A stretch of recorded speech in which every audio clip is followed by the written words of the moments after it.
Now, the official Suncoast weather with ABC7 meteorologist John Scalzi. 76 degrees the air temperature. That's about average for this time of year, which is nice. We've been in the 80s for so many days in a row. 75 would be the average, and we actually touched 74 earlier on this morning, so we're slightly below average for our morning temperature, which is great. I'll take that any day of the week.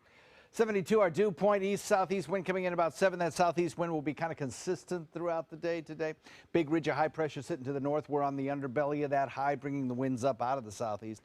Showers out in Gulf waters will stay there under the influence of that southeast wind. Sea breeze hasn't built yet, so those southeast winds will continue to push those showers away from the shore.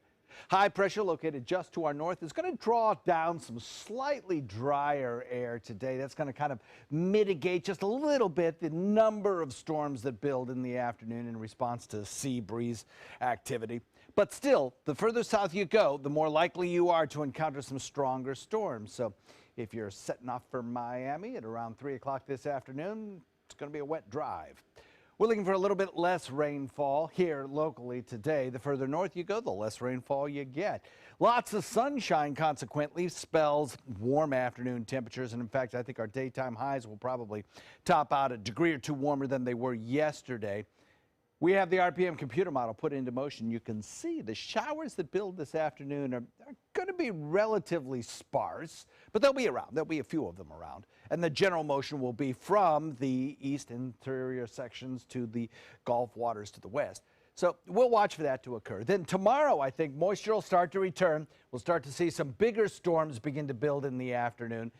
Some of them down to the south particularly could be very similar to what we saw last night. Big showers and thunderstorms with lots of lightning pops, gradually drifting out into Gulf waters and dissipating. And that'll be the trend right straight through into the weekend, I think.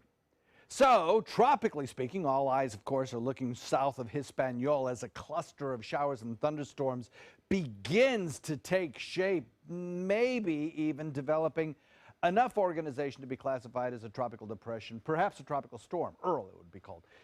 This system will be monitored very carefully by the Hurricane Center, and we'll watch it. It's got a battle to fight in order to become a tropical system, though the Hurricane Center gives it about a 70% chance over the next 48 hours of developing. And the reason is in the location where it is, it has a kind of a sea of drier air. Here on the water vapor imagery indicated by these tan colors, a sea of drier air that it's kind of floating in, but still, when these systems persist long enough, they tend to create their own environment. So I think that's what's going on here. Big thunderstorm activity during the overnight. Now, the other thing that it has to deal with is shear. Remember shear, those winds that are kind of tearing, ripping winds at various heights that kind of take a tall thunderstorm and tear it apart? Well, when you do that to a tropical system, it doesn't have much of a chance of survival.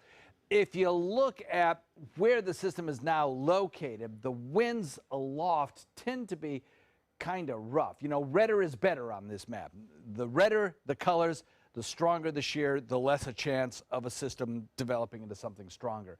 And it does have some pretty strong winds to deal with right now. But forecast is for it to move rapidly to the west and into an area that is more favored for tropical development. The upper level winds a little less hostile. All computer models continue to take it away from the state of Florida toward the Cayman Islands, Jamaica, toward Belize, Honduras, the Yucatan, out into the Bay of Campeche, where it may strengthen even more once again, kind of heading toward parts of central Mexico.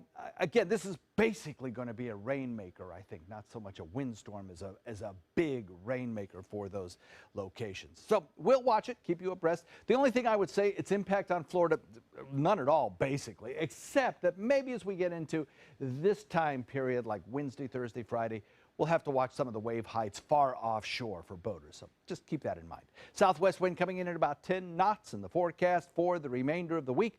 Calls for that moisture to return rapido speedo, bringing us again good rain chances as we head into Wednesday, Thursday, Friday. Back to you.